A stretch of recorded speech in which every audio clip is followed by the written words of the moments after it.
The Howard Stern Show. Did girls always think you were really good looking, or did that happen later on?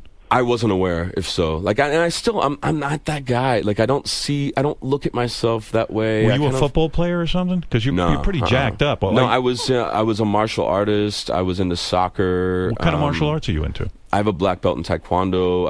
I did. Can you kick a fucker's ass? I mean, really? Yeah, you can? Yeah. Wow. I used to compete in tournaments and stuff. Oh, no shit. Yeah, and I've also studied Aikido and stuff.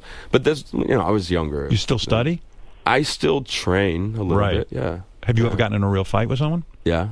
Did you beat I grew up in out rough the neighborhoods where I was from weren't, sort of similar to Roosevelt. Not quite as, but yeah. So and I don't know why I didn't learn some fucking judo or something so I could protect myself. It's not too late, Howard. No, I got too many groin pulls. I had to bow out. Yeah, literally bow out.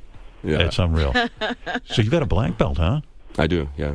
You look I got it when I was 15. So what happened when you kicked someone's ass? That must have been great when you finally got to use it. Like you train. Like what happened? Some dudes started picking on you? I got jumped in a parking lot in L.A. on Thanksgiving, a night after I had a great night that night. I was at Tony Scott's house, who's a director who's now passed on. Yeah, of course. And I'm in the business. But I had Thanksgiving that night with Robert De Niro.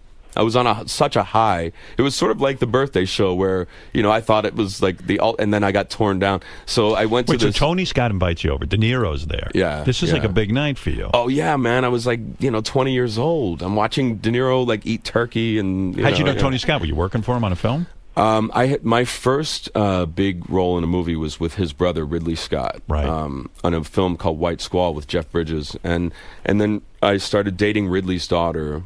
Who then moved from London to L.A. and she was living with Tony, her uncle, and so we became close. And I got invited to Thanksgiving. Right. But so I went to Thanksgiving. I had this great meal. I'm watching De Niro. I called my parents. I'm like, oh my God, De Niro eats mashed potatoes, whatever. And so, were you able to have a conversation with De Niro? No. Yeah, I was at a dinner, kind of with him, but a big crowd of people. Yeah. But I was sitting across from him. The dude, like, maybe he doesn't like me or something, but his wife was lovely. Like, she would talk to him, but he was like, fucking, he wouldn't say a word. Whenever I'm around like really famous people, I always assume they don't like me. Me too. Like, how people have body dysmorphia? I have, like, social personality dysmorphia. Yeah, I'm like, why would De Niro want to talk to me? Right, I'm a douche. Exactly, yeah. Right. But so we had this dinner, and I was on the way home, and I stopped to get, a 6-pack of beer or something, and I got jumped in a parking lot on Sunset. So when you say Fairfax. Jumped, how many guys jumped you? Well, there was 2 guys, but only one approached me, and I...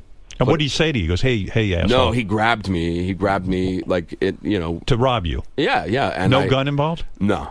Knife? Any kind of weapons? No, but I had steel-toed boots on, and I can kick like 7 feet in the air. So like. So they picked with the wrong fucker because like you didn't because some guys who take karate, as much as you practice in the dojo and you're constantly practicing, when the real thing goes down, you kind of freeze up and then you're ready to kill yourself after all those lessons. I guess this was instinctual. Like it was one kick to the guy's head and dropped him. So did he grab you from behind?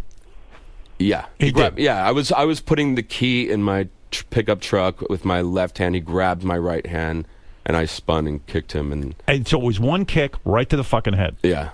And he went down. Yeah. Awesome. Now, what is the other guy? And then his friend, he laughed at him. Like, I guess. Asshole. And I jumped in my car and drove off. Oh, that's funny. And the guy's on the ground like, oh. Yeah, he was alive. Yeah. Right. Definitely. Oh, my God, that's awesome. Yeah. Now, do you go to your sensei, like, right away? And, like there was a guy in my karate class. Like, we were taking endless classes, sparring and all that. So one fucking dude finally got jumped. And like, the look of happiness on his face, because what he did was, he grabbed his keys, and he took his fist, and he fucking jabbed the guy, went down on one knee and jabbed the guy.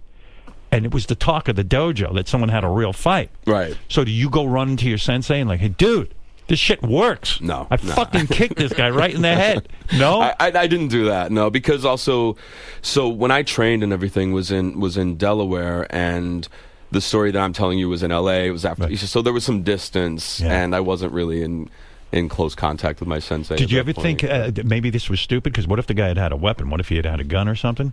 I didn't think about that. No, Wow. it was all instinct, and also I want to beat the shit out of somebody. Oh, I just got to find someone. you never real- have you ever been in? I've been in tons of fights, Yeah. lost almost every single one. I won 2 and lost at least 50. You Yeah. beat up Gary Busey for me. Well, I took him down, but Wait, what is this? When was that? this was crazy.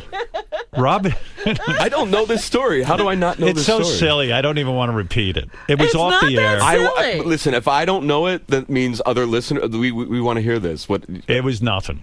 Robin was